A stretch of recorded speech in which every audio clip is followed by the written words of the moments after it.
Kisah Nabi Yusuf di bagian kelima menceritakan saat bersama rombongan tiba-tiba Yusuf menghilang dan salah satu dari mereka mencarinya. Ternyata Yusuf sedang berada di makam ibundanya tercinta. Orang yang tadi mencarinya langsung memukulinya, tapi ketika hendak memukulinya lagi, tiba-tiba tangannya tidak bisa digerakkan. Sementara di kanan, Yakub menanyakan kepada anak-anaknya apakah mereka menemukan Yusuf. Sementara Yusuf memperhatikan orang yang memukulinya tadi dan berdoa kepada Allah supaya tangannya disembuhkan. Dengan kehendak Allah, tangan orang itu pun sembuh. Yusuf pun kembali berdoa kepada Allah dan memasrahkan dirinya di negeri asing yang akan segera Yusuf datangi. Yuk Sobat Islami, jangan kemana-mana, kita lanjut ke cerita Nabi Yusuf bagian kelima. Setelah kepergian Yusuf, salah satu saudaranya menyadari bahwa beberapa kambing telah dimangsa oleh kawanan serigala. Mereka pun saling menyalahkan karena kejadian ini. Lavi mengungkapkan, dan mulai sekarang kita harus siap ditimpa banyak musibah karena telah menyakiti adik kita. Yahuda yang sudah muak dengan Lavi pun langsung menyerang dan terjadilah perkelahian di antara mereka berdua.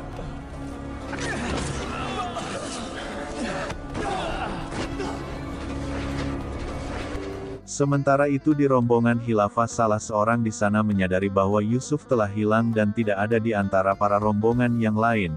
Ternyata Yusuf sedang berada di makam ibunya Rahil yang kebetulan mereka lewati. Orang yang disuruh menjaga Yusuf pun menemukan di sana dan langsung memukul Yusuf karena sudah membuat dia cemas.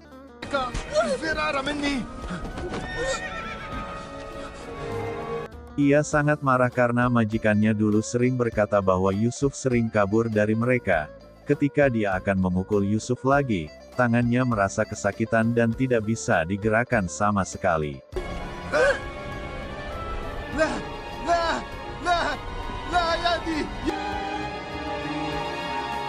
Hal itu membuat Malik bertanya-tanya apa yang sebenarnya telah terjadi. Setelah ia mengetahui bahwa tangan pria itu sakit setelah memukul Yusuf, Malik kembali menanyakan siapa Yusuf sebenarnya, karena Yusuf mengatakan kalau dia sedang berdoa di makam ibunya dan menurut Malik, para budak seharusnya tidak memiliki makam yang ditandai, apalagi sebuah nisan, dan ketika Yusuf tahu jika Malik ini keturunan dari Nabi Ibrahim dan menyembah Tuhan Yang Maha Esa, Yusuf hampir mengatakan jika dia juga keturunan dari Nabi Ibrahim, tapi dia kembali teringat dengan pesan malaikat Jibril untuk mengatakan bahwa dia adalah anak sumur. Malik juga meminta agar Yusuf memaafkan orang yang telah memukulnya tadi. Yusuf mengatakan bahwa dia dididik untuk tidak membenci orang dan akan memaafkan orang tadi. Di sisi lain saat saudara sampai di Kanaan, Yakub kembali bertanya apakah mereka menemukan Yusuf.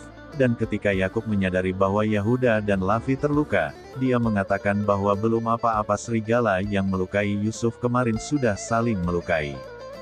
Kembali kepada khilafah yang sedang beristirahat, Malik mengungkapkan banyak hal aneh yang terjadi saat mereka menuju Mesir, mulai dari badai yang membuat mereka tersesat, hewan yang berhenti di sumur yang seharusnya airnya asin tapi ternyata airnya tawar, sampai menemukan budak yang akan dijual mahal nantinya. Ia berpikir bahwa semua itu adalah kehendak Allah. Sementara itu Yusuf sedang memperhatikan orang yang memukulnya tadi sedang berdoa kepada Tuhan Asitar sesembahannya dan meminta pertolongan kepadanya. Yusuf pun mulai berdoa kepada Allah untuk menyembuhkan tangan orang tadi dan mulai memijat tangan orang itu. Dengan kehendak Allah tangan orang itu sembuh dan kembali ke seperti semula dan orang itu langsung kaget dan menanyakan apa yang telah kamu lakukan hingga membuat tanganku sembuh. Padahal Malik juga sering memijatnya tapi tidak berpengaruh sama sekali. Salah satu sahabat Malik dari tadi memperhatikan Yusuf pun heran dengannya dan menanyakan apa yang kamu lakukan tadi saat menatap langit. Apakah kamu penyembah bintang? Jawaban Yusuf tentang Tuhannya membuat sahabat Malik itu terkejut dan kagum, karena Yusuf yang masih kecil memilih Tuhan yang lebih daripada Tuhannya dan orang-orang lain. Orang yang tangannya sembuh itu pun langsung meminta maaf kepada Yusuf karena tadi siang dia telah memukul. Yusuf sebenarnya rela dipukul oleh orang itu jika nantinya dia akan mendapat hidayah dari Allah. Sahabat Malik tadi juga memimpikannya Yusuf, jika dalam melewati ladang yang tandus, ladang itu langsung ditumbuhi tanaman yang hijau dan di atas kepala Yusuf ada awan yang memayunginya dari terik matahari.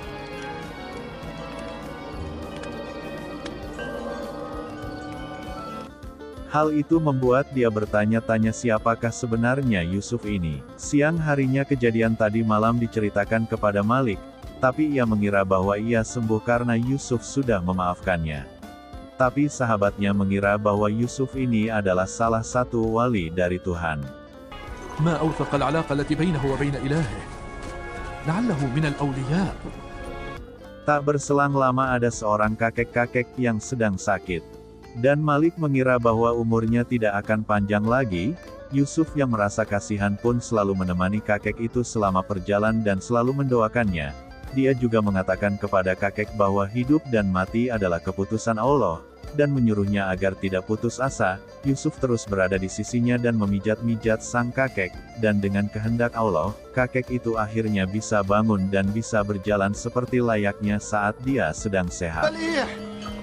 لقد تعافى الرجل العجوز. هل شفيت حقا؟ كان أبي. Sahabat Malik yang terkejut pun kembali menanyakan kepada Yusuf apakah dia yang menyembuhkan kakek itu, sama seperti dia menyembuhkan tangan Hitmir. Tapi Yusuf berkata bahwa yang menyembuhkan sang kakek adalah Allah, dia hanya berdoa agar Allah menyembuhkannya. Hal itu membuat rombongan dan Malik merasa terkejut.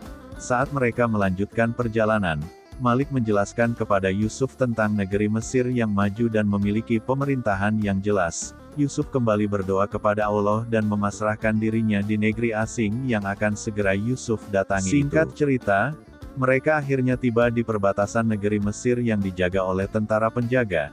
Yusuf merasa pakaian mereka merasa sangat aneh. Malik pun menjelaskan jika penutup kepala itu membuat mereka menjadi mirip seperti ular.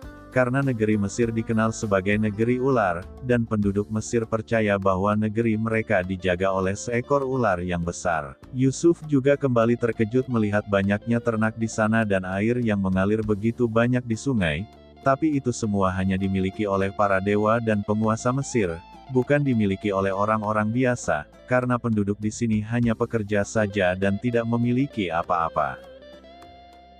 Belum apa-apa Yusuf sudah menyindir dewa Mesir dengan membandingkan dengan Tuhannya yang menciptakan segala sesuatu tapi bukan untuk dirinya. Mereka pun tertawa mendengar perkataan Malik yang juga mengatakan bahwa para dewa di sini mempunyai ternak, istri bahkan anak-anak. Dan ternyata di negeri Mesir, orang yang berakidah bertauhid adalah tindakan kriminal. Malik berpesan kepada Yusuf jangan sampai dia membicarakan dewa Mesir apalagi menghinanya. Malik juga mengatakan kepada sahabatnya bahwa Yusuf akan segera dijual di pasar budak dan mereka akan mendapatkan keuntungan yang sangat besar. Namun sahabatnya berpikir seharusnya tidak menjual Yusuf. Setelah para khilafah di kota Thebes, Yusuf terus terpanah melihat keindahan kota yang belum pernah ia lihat sebelumnya. Malam harinya saat mereka beristirahat, sahabat Malik kembali menanyakan siapakah sebenarnya Yusuf.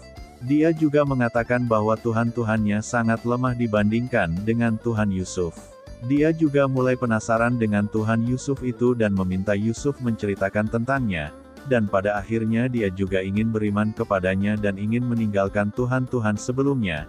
Yusuf berkata, bahwa dia sudah beriman kepada Allah karena dia sudah bisa menjelaskan tentang keagungan dan kekuatan Allah pada Yusuf dan terlebih lagi dia menganggap lemah Tuhan-Tuhan sebelumnya yang ia sembah. Itulah keiman sejati kata Yusuf. Lagi-lagi dia menanyakan siapa sebenarnya Yusuf karena ia menganggap Yusuf lebih mulia di antara semua. Yusuf pun mengatakan bahwa dia tidak bisa menjawab pertanyaan itu karena semua ini adalah kehendak Allah, dan Allah lah yang membawa Yusuf ke Mesir suatu tujuan.